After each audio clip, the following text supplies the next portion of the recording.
Hello all and welcome back to my channel. ఈరోజు మనం అసలు హైదరాబాద్ని ఎవరు డెవలప్ చేశారు అనే విషయం గురించి మాట్లాడదాం.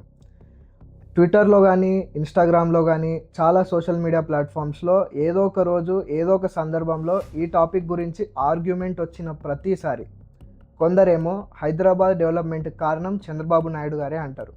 ఎందుకంటే ఒకప్పుడు ఉమ్మడి ఆంధ్రప్రదేశ్గా కలిసి ఉన్నప్పుడు అప్పుడు చంద్రబాబు నాయుడు గారు వేసిన ఫౌండేషనే ఇప్పుడు ఈ రీసెంట్ టైమ్స్లో హైదరాబాద్ డెవలప్ అవ్వడానికి కారణం అదే అని చెప్పి చాలామంది డిఫెండ్ చేస్తారు చంద్రబాబు నాయుడు గారిని. ఇక మన కేసీఆర్ సపోర్టర్స్ కానీ టీఆర్ఎస్ సపోర్టర్స్ కానీ ఏమంటారంటే హైదరాబాద్ని డెవలప్ చేసింది మా కేటీఆర్ ఇద్దరు కలిసి డెవలప్ చేసిరు, ఇద్దరు కలిసి ఐటీ సెక్టార్ని రియల్ ఎస్టేట్ని ఇంతలా డెవలప్ చేయడం వల్లే హైదరాబాద్ డెవలప్ అయిందని చెప్పి వీళ్ళు డిఫెండ్ చేస్తారు. అయితే ఈరోజు మనం ఈ వీడియోలో ఏం చేద్దాం రా అంటే అటు వీళ్ళకి సపోర్ట్ కాకుండా లేదా వాళ్ళకి సపోర్ట్ కాకుండా మనం ఒక న్యూట్రల్ పర్స్పెక్టివ్లో రీసెర్చ్ చేసి ఫైనల్గా ఒక క్లారిఫికేషన్ అయితే ఇద్దాం. యాక్చువల్గా హైదరాబాద్ని ఎవరు డెవలప్ చేసిరు అనే క్వశ్చన్కి ఈరోజు మనం ఆన్సర్ని కనుక్కుందాం. మనమైతే రీసెర్చ్ చేసి యాక్చువల్గా హైదరాబాద్ని ఎవరు డెవలప్ చేసిరు అనే విషయం గురించి తెలుసుకుందాం అని చెప్పిన కదా. సో నేను బాగా రీసెర్చ్ చేస్తుంటే నాకు ఒక విషయం దొరికింది. ఏంటంటే అసలు యాక్చువల్గా హైదరాబాద్ని డెవలప్ చేసింది చంద్రబాబు నాయుడు గారు కాదు, కేసీఆర్ గారు అయితే అసలే కాదు. యాక్చువల్గా హైదరాబాద్ని డెవలప్ చేసింది ఎవరు తెలుసా? నిజామ్స్. అవును, మీరు నమ్మినా నమ్మకపోయినా ఇదే వాస్తవం.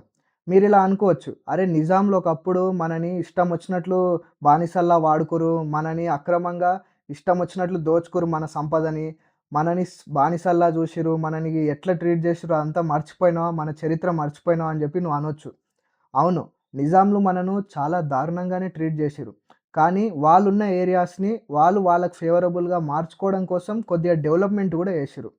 ఈరోజు ఈ వీడియోలో మనం ఏం చేద్దామంటే ఆ నిజాంలు చేసిన అరాచకాలు, ఆ దారుణాలు కొద్దిగా ఈ వీడియోలో పక్కెట్టేస్తే వాళ్ళు యాక్చువల్గా డెవలప్మెంట్ అనే పేరుతో ఏమేం చేసిరో వాటి గురించి డిస్కస్ చేద్దాం మనం. ఎందుకంటే యాక్చువల్ హైదరాబాద్ ఫౌండేషన్ వాళ్ళే స్టార్ట్ చేసిరు. యాక్చువల్ హైదరాబాద్ డెవలప్మెంట్ ఫౌండేషన్ ఏదైతే ఉంటుందో వాళ్ళు దానికి ఫౌండేషన్ వేయడం వల్లనే ఆ తర్వాత మెల్లమెల్లగా అవంతా నిజాం రూల్ నుంచి బయటికి వచ్చి మనకు కూడా ఇండిపెండెన్స్ వచ్చి మెల్లగా మనకు కూడా ఒక రాష్ట్రం, మనకు ఒక గుర్తింపు వచ్చాక రాజకీయ నాయకులు ఎవరెవరైతే వచ్చి చెప్పుకుంటారు కదా, ఇట్లా మేము డెవలప్ చేసినాం అని చెప్పి.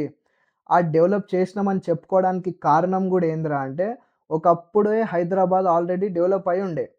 ఆ డెవలప్ అయి ఉన్న హైదరాబాద్కి వీళ్ళు కొన్ని కొత్త అడిషన్స్ చేసిరు. సో ఆ విధంగా హైదరాబాద్ డెవలప్ అయింది. సో ఈరోజు మనం ఏం చేద్దాంరా అంటే నిజాం టైం నుంచి ఇప్పుడు ఈ మోడ్రన్ టైం వరకు హైదరాబాద్ ఎలా డెవలప్ అవుతూ వస్తుంది అనే విషయం గురించి మాట్లాడదాం. అండ్ ఫైనల్గా మనం ఒక కన్క్లూజన్ కూడా ఇద్దాం. సో ఇక మెయిన్ విషయానికి వచ్చేస్తే ఈ మొహమ్మద్ కులీ కుతుబ్ షా అనే వ్యక్తి హైదరాబాద్ని 1591లో స్థాపించడం జరిగింది. అండ్ అలాగే మొహమ్మద్ కులీ కుతుబ్ షా చార్మినార్ని కూడా కట్టించిండు. ఇక మీకు చార్మినార్ గురించి సపరేట్గా ఇంట్రడక్షన్ ఇవ్వాల్సిన అవసరం లేదు. చార్మినార్కి ఒక ప్రీసియస్ హిస్టరీ ఉంది. అండ్ అలాగే మన హైదరాబాద్ టూరిజం డెవలప్ కావడానికి one of the main reason కూడా చార్మినారే. ఎందుకంటే చార్మినార్ని చూడడానికి కోసం రోజు ఎవరో ఒకరు వస్తూనే ఉంటారు. అంతెందుకు ఫారినర్స్ కూడా ఫ్లైట్లు వేసుకొని మరీ వస్తారు మన చార్మినార్ని చూడడానికి. ఎందుకంటే చార్మినార్కి అంత హిస్టరీ ఉంది. సో మీరు ఇక్కడే అర్థం చేసుకోవచ్చు, హైదరాబాదు ఒకప్పుడే డెవలప్ అయింది టూరిజంలా. వాళ్ళు ఒకప్పుడే చార్మినార్ కట్టి ఒక ఇంపార్టెంట్ మాన్యుమెంట్లా క్రియేట్ చేసిరు. అది ఇప్పటికీ అది ఒక టూరిజం స్పాట్ అవ్వడానికి మెయిన్ రీజన్ ఏందిరా అంటే వాళ్ళు ఒకప్పుడు కట్టిన చార్మినారే ఇప్పటి వరకు అది ఉంది. అండ్ అలాగే చార్మినార్కి ఏమైనా చిన్న డ్యామేజెస్ అయినా కూడా మనోళ్ళు దాన్ని రిపేర్ చేసి మరీ పెట్టుకుంటారు. ఎందుకంటే ఒక హిస్టారికల్ మాన్యుమెంట్ని వాళ్ళు జాగ్రత్తగా కాపాడుకుంటున్నారు. సో హైదరాబాద్ టూరిజం విషయంలో ఒకప్పటి నుంచే డెవలప్ అయిందని చెప్పి మనకి ఇక్కడే అర్థమవుతుంది. సో ఇంతసేపు మనం కులీ కుతుబ్ షా గురించి మాట్లాడినాం కదా, ఇప్పుడు మీర్ మహబూబ్ అలీ ఖాన్ గురించి మాట్లాడదాం. ఇతను 6th నిజాం. ఇతను 1869 నుంచి 1911 వరకు ఇతను హైదరాబాద్ని అయితే రూల్ చేయడం జరిగింది. అయితే ఇతను ఏమేమి చేసిండ్రా అంటే 1869 అతను రూలింగ్ స్టార్ట్ అయినప్పటి నుంచే హైదరాబాద్కి మున్సిపల్ బోర్డ్ని పరిచయం చేసిండు. ఆ తర్వాత మున్సిపల్ అడ్మినిస్ట్రేషన్ని కూడా సెట్ చేసిండు. అంటే హైదరాబాద్ మున్సిపాలిటీ ఏదైతే ఉందో అది 1869లోనే స్టార్ట్ అయింది. ఆ తర్వాత ఇతను ఏం చేసిండ్రా అంటే 1887లో నిజాం కాలేజ్ని కూడా స్థాపించిండు. అంటే అటు మున్సిపల్ పరంగా ఇంకా ఎడ్యుకేషన్ పరంగా హైదరాబాద్ 18th సెంచరీలోనే ఆల్మోస్ట్ డెవలపింగ్ స్టేజ్లోనే ఉండే. ఆ తర్వాత ఇతను జస్ట్ ఎడ్యుకేషన్ ఇంకా మున్సిపాలిటీ పరంగానే కాకుండా ఈ మీర్ మహబూబ్ అలీ ఖాన్ అనే అతను హెల్త్ కేర్ మీద కూడా కొద్దిగా ఫోకస్ చేయడం జరిగింది. ఇంతసేపు నేను మీర్ మహబూబ్ అలీ ఖాన్ గురించి అయితే చెప్పిన కదా, ఇంకొక ఇంట్రెస్టింగ్ విషయం కూడా చెప్పాలి ఆయన గురించి. అయితే ఆయన ఒకప్పుడు పాలమూరు అని ఒక ఏరియా ఉండే, అదే ఇప్పుడు ప్రజెంట్ ఉన్న మహబూబ్ నగర్. అయితే ఆ పాలమూరు అనే ఏరియాని ల్యాండ్ ఆఫ్ మిల్క్ అని పిలుచుకుంటుండేనంట. ఎందుకంటే ఈ పాలమూరు అనే ఏరియా నుంచి బాగా మిల్క్ ప్రొడక్షన్ జరిగేదంట. ఇక్కడ పాలు అనేటివి బాగా దొరుకుతుండేనంట, అందుకే పాలమూరు అని చెప్పి వాళ్ళు పిలుచుకుంటుండేనంట. సో ఆ తర్వాత ఏమైందంటే అతనికి ఆ ఏరియా బాగా నచ్చేసరికి అతను ఏం చేసిందంటే ఆయన పేరు మీద రిజిస్టర్ చేసుకోవడం జరిగిందంట ఆ ఏరియాని, మహబూబ్ నగర్ అని చెప్పి. సో అలా ఆ పేరు అట్లనే ఉండిపోయింది, ఇప్పటికి అదే మహబూబ్ నగర్ అయింది. సో ఇంతసేపు మనం మీర్ మహబూబ్ అలీ ఖాన్ గురించి మాట్లాడినాం. అతని టైం అయిపోయాక 1911 నుంచి 1948 వరకు మనని రూల్ చేసింది ఎవర్రా అంటే మీర్ ఉస్మాన్ అలీ ఖాన్. సో మీర్ ఉస్మాన్ అలీ ఖాన్ ఏం చేసిండంటే తర్వాత ఇక హైదరాబాద్ స్టేట్ని ఇండియాలో కలిపేయడం అయితే జరిగింది. సర్దార్ వల్లభాయ్ పటేల్ గారు అడిగిరిగా, నువ్వు మీ స్టేట్ని కలిపేయిగా, మనకి ఇండిపెండెన్స్ వచ్చింది, కావాలంటే నీకు సపరేట్గా ఏమైనా అడిషనల్ బెనిఫిట్స్ ఉంటే చూద్దాము, నువ్వైతే ముందు మాతో కలిసిపో అని చెప్పి అతను హెచ్చరించడం జరిగింది. ఆ తర్వాత మీర్ ఉస్మాన్ అలీ ఖాన్ హైదరాబాద్ని ఇండియాలో కలిపేసిండు. అంతవరకు మన హైదరాబాదు నిజాం రూల్లోనే ఉండే మనకి ఇండిపెండెన్స్ వచ్చినా కూడా. ఆ తర్వాత సర్దార్ వల్లభాయ్ పటేల్ గారు హెచ్చరించడం జరిగిన తర్వాత మీర్ ఉస్మాన్ అలీ ఖాన్ హైదరాబాద్ని ఇండియాలో కలిపేసిండు. ఆ తర్వాత ఏమైందిరా అంటే ఇక మనందరికి తెలిసిందే, ఇప్పుడున్న హైదరాబాదు ఈ విధంగా డెవలప్ అయింది. సో ఈ మీర్ ఉస్మాన్ అలీ ఖాన్ ఏమేం చేసిండనే విషయాల గురించి కూడా మనం తెలుసుకుందాం. సో ఇతను ఏమేం చేసిండ్రా అంటే 1918 ఆ టైంలో ఉస్మానియా యూనివర్సిటీ కట్టించిండు. అందరికీ ఎడ్యుకేషన్ పొందాలని చెప్పి ఉస్మానియా యూనివర్సిటీ కట్టించిండు. ఆ తర్వాత వాటర్ అండ్ ఫ్లడ్స్ ప్రొటెక్షన్ మీద కూడా చాలా ఇంపార్టెన్స్ ఇచ్చిండు. ఎట్లా అంటే ఇప్పుడు 1920 ఆ టైంలో ఉస్మాన్ సాగర్ కట్టించిండు. ఎందుకు కట్టించిండంటే 1908 టైంలో ఏమైంది అంటే మూసీ నది నుంచి వరదల ప్రభావం వల్ల చాలా డ్యామేజ్ జరిగింది. ఆ డ్యామేజ్ మళ్ళీ ఇంకోసారి రిపీట్ కావద్దని చెప్పి 1920 ఆ టైంలో ఉస్మాన్ సాగర్ కట్టించిండు. 1927లో హిమాయత్ సాగర్ కట్టించిండు. ఎందుకు కట్టించిండంటే ఇప్పుడు కానీ రేపు భవిష్యత్తులో కానీ హైదరాబాద్కి ఎట్టి పరిస్థితుల్లో కూడా నీటి కొరత ఉండొద్దని చెప్పి హిమాయత్ సాగర్ కట్టించిండు. ఈ మీర్ ఉస్మాన్ అలీ ఖాన్ హెల్త్ కేర్ విషయంలో కూడా చాలా బాగా ఫోకస్ చేసిండు. హైదరాబాద్కి ఉస్మానియా జనరల్ హాస్పిటల్ అని చెప్పి హాస్పిటల్ని కూడా కట్టించడం జరిగింది. ఆ తర్వాత రైల్వేస్ విషయంలో కూడా చాలా బాగానే ఫోకస్ చేసిండు. అంటే మన హైదరాబాద్ రైల్వే రీజియన్ ఏదైతే ఉంటుందో ఆ రైల్వే ట్రాక్స్ని ఎక్స్టెండ్ చేయడం జరిగింది. అంటే వేరే రీజియన్స్తో కనెక్ట్ కావడానికి హెల్ప్ అయ్యే విధంగా సహాయం చేసిండు. సో ఇన్ని ఇనిషియేటివ్స్ తీసుకుంటూ ఇతను చాలా రకంగా చాలా విధాలుగా ఇనిషియేటివ్స్ తీసుకొని హైదరాబాద్ని మంచి డెవలప్డ్ స్టేట్గా మార్చాలని చెప్పి చాలా ప్రయత్నాలు చేశారు. ఇలా ఈయనొక్కడనే కాదు, నిజాంలు ఎవరెవరైతే పరిపాలించిరో వాళ్ళు పరిపాలించినన్ని రోజులు హైదరాబాద్కి ఏదో ఒకటి చేస్తూనే పోయారు. సో ఇక మనం చెప్పుకుంటూ పోతే దాదాపు 15 మంది ఉన్నారు నిజాం రాజులు, వాళ్ళందరూ ఏదో ఒకటి చేసిరు హైదరాబాద్కి. సో అవన్నీ మనం చెప్పలేం, చాలా టైం పడుతుంది. వీడియో కూడా 10-15 నిమిషాలు అని అనుకున్నా నేను, ఎక్కువ అవుతుంది ఇంకా. సో నేనేం చేస్తారంటే ఇప్పుడు టైం లైన్ మెన్షన్ చేస్తా, అంటే ఈ టైంకి ఇది జరిగింది, ఈ టైంకి ఇది జరిగింది అని చెప్పి నిజాం పీరియడ్లో స్టార్టింగ్ నుంచి ఇంకా వాళ్ళ లాస్ట్ ఎండింగ్ వరకు ఏమేమి జరిగినాయి, అవి ఏమేమి జరిగినాయి, ఆ విషయంలో మనకు ఎంత డెవలప్మెంట్ జరిగిందనే విషయం గురించి కంప్లీట్గా బ్రీఫ్ చేస్తా. మీరు ఈ పార్ట్ని అస్సలు స్కిప్ చేయకండి, ఓకే? ఇప్పుడు మనం ది నిజామ్స్ ఆఫ్ హైదరాబాద్ గురించి మాట్లాడదాం. సింపుల్గా చెప్పాలంటే అసఫ్ జాహీ డైనస్టీ 1724 నుంచి 1948 వరకు దాదాపు 220 సంవత్సరాలు పైనే వీళ్ళు మనని పరిపాలించారు. సో ఇక్కడ ఫస్ట్ నిజాం వచ్చేసి మీర్ కామర్ ఉద్దీన్ ఖాన్, ఇతనిని అసఫ్ జా 1 అంటారు. సో ఆ తర్వాత నిజాం అలీ ఖాన్ ఈ ఎంపైర్ని టేక్ ఓవర్ చేయడం జరిగింది. ఆ తర్వాత సికందర్ జా, ఆ తర్వాత నాసిర్ ఉద్ దౌలా, ఆ తర్వాత అఫ్జల్ ఉద్ దౌలా, ఆ తర్వాత మీర్ మహబూబ్ అలీ ఖాన్, ఇంకా ఆ తర్వాత the last one and only Nizam Mir Osman Ali Khan. So ఇప్పుడు మనం ది ఫస్ట్ నిజాం గురించి మాట్లాడదాం, Mir Kamaruddin Khan, also known as Asaf Jah 1. So ఇతని టైం లైన్ వచ్చేసి 1724 నుంచి 1748 వరకు. సో ఇతను పెద్దగా ఏం డెవలప్మెంట్స్ చేయలే కానీ హైదరాబాద్ని ఒక ఇండిపెండెంట్ స్టేట్గా అయితే ఫామ్ చేసిండు. ఆ తర్వాత ఇతను ఏం చేసిండంటే ఒక స్ట్రాంగ్ అడ్మినిస్ట్రేషన్ని ఇంకా ఒక మంచి ఆర్మీని అయితే నిర్మించుకున్నాడు. 1748 ఆ టైంకి మీర్ కామరుద్దీన్ ఖాన్ అయితే చనిపోయిండు. ఆ తర్వాత నాసిర్ జంగ్ నిజాం డైనస్టీని టేక్ ఓవర్ చేసిండు. సో ఇతని టైం లైన్లో పెద్దగా డెవలప్మెంట్ అయితే ఏం జరగలేదు. 1748 నుంచి 1750 వరకు అంటే 2 ఇయర్సే ఇతను రూల్ చేసిండు. ఇక 2 ఇయర్స్లో చాలా ఇబ్బందులే ఫేస్ చేసిండు. ఎందుకంటే ఒక కన్ఫ్యూజన్లో ఉండే ఫ్రెంచ్ వాళ్ళకి సపోర్ట్ చేయాలా, బ్రిటిష్ వాళ్ళకి సపోర్ట్ చేయాలా అని చెప్పి. సో ఇక ఇతను ఒక యుద్ధంలో అయితే చనిపోతాడు. అది కూడా మరాఠా వాళ్ళ చేతులతోన. అంటే ఇతనికి ఇంకా మరాఠా ఎంపైర్కి ఒక యుద్ధం అయితే జరుగుతుంది 1750లో. కానీ ఆ యుద్ధంలో ఇతను అయితే చనిపోతాడు. ఆ తర్వాత 1750 నుంచి 1751 వరకు ముజఫర్ జంగ్, ఇతను కూడా పెద్దగా ఏం డెవలప్మెంట్ మీద ఫోకస్ చేయలే. ఎందుకంటే అంతకుముందు ఇక నాసిర్ జంగ్ చనిపోయాడు. ఇక ఎవరికి సపోర్ట్ చేయాలనే కన్ఫ్యూజన్లో ఇతను కూడా ఉండే. ఇక ఆ తర్వాత ఏమైందంటే ఇతను ఫ్రెంచ్ వాళ్ళకి సపోర్ట్ చేసిండు. సో ఇక ఒక మిలిటరీ క్యాంపెయిన్లో ఇతను కూడా చనిపోవడం జరిగింది. ఇక ఇతని విషయంలో కూడా పెద్దగా డెవలప్మెంట్ అయితే ఏం జరగలేదు. ఆ తర్వాత 1751 నుంచి 1762 వరకు సలాబత్ జంగ్ అనే వ్యక్తి ఈ నిజాం డైనస్టీని కంటిన్యూ చేయడం జరిగింది. సో ఇక ఇతను ఏం చేసిండంటే ఫ్రెంచ్ వాళ్ళతో చేతులు కలిపి హైదరాబాద్లో ఫ్రెంచ్ ఇన్ఫ్లుయెన్స్ నడిపించిండు. ఆ తర్వాత ఇతను కమాండర్ బుసి, ఇతను ఫ్రెంచ్కి చెందిన ఒక కమాండర్. ఇతని ద్వారా ఇతని ఇన్ఫ్లుయెన్స్ అయితే కొన్ని రోజులు నడిపించిండు.